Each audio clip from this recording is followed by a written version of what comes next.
Welcome to a bit of an experimental build where I'm trying my best to make a habitat more or less as small as I can while it still features some water and some traversable space for the animal in here. As you might have noticed, the creature which will be living here is the Nile Monitor, a single male. This is built in my North American desert zoo, the Drylands, a project I started long before I started making videos, and I have since been working on it on and off. This enclosure will be placed in the park's second African area and is also the first build I do with this section in mind. The park's already existing African area is based around the Kalahari and Namib deserts. This new African area will be focusing on Sahara and the Nile. But I'll not go into too many details about that today. If you're curious about this zoo, I'll put some links in the description to this video where you can see more of it. This is a sandbox zoo, which of course is why I'm even able to consider making such a small habitat. I always build with realism in mind, and I far from agree with the game's requirements for Nile monitors, so I just went my own way, going for something of less extreme dimensions. While building this, I had some real monitor enclosures in mind.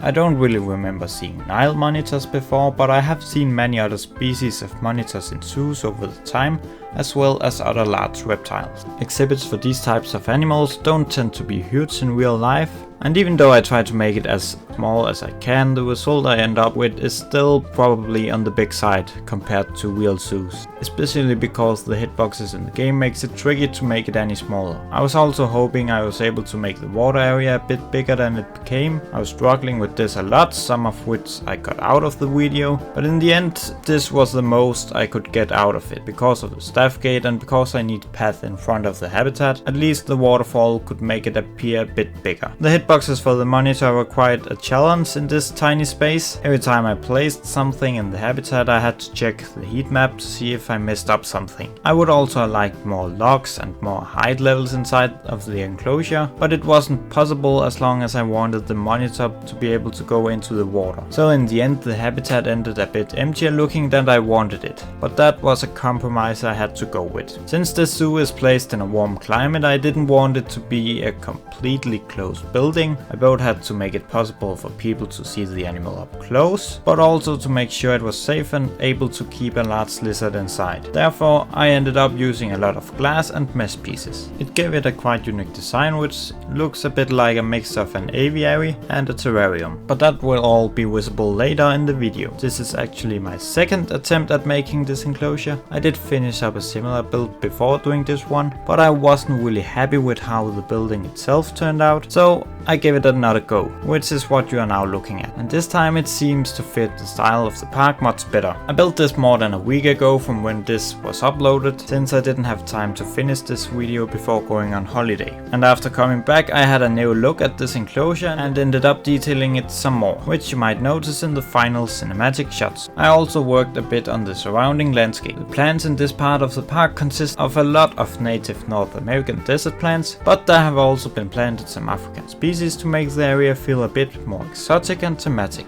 And then I just want to say welcome to a good bunch of new subscribers. I recently made a video about the backtrack camel, ranting a bit about the many problems with that animal in the game. Before that video my best video had around 700 views, which I was quite happy with, but this camel video kind of got its own life and currently got more than 3,500 views, which I did not see coming. One of the issues with the camel which I pointed out in that video was the size of it, and then 5 days after the release of that video we got the small update which fixed the size of the camel, to my big surprise. I don't really think my video had much to do with that, it was probably just lucky timing, since a lot of good people have been pointing out the size issue ever since the release of the game. So I'm just very grateful Frontier finally did something about it, and hopefully more changes like these will show up in the future. There's still a lot of wrong sized animals in the game, but it was fun to try to have a video explode a bit like that. If you want to help me make that happen again, then don't forget to give this video a like and subscribe to my channel to keep track of my content. I'm also very open-minded to what kind of videos you want to see from me in the future. I know there's a lot of speed build videos out there and a lot from people who are better at building than me, so I don't want these types of videos to be too dominating on the channel, and I kinda want to do something a bit more creative. So if there are certain topics related to Planet Zoo you would like to watch me talk a bit about, or you have seen me build something you would like to have a better view at or something like that, then you are welcome to say so in the comments or reach out to me elsewhere.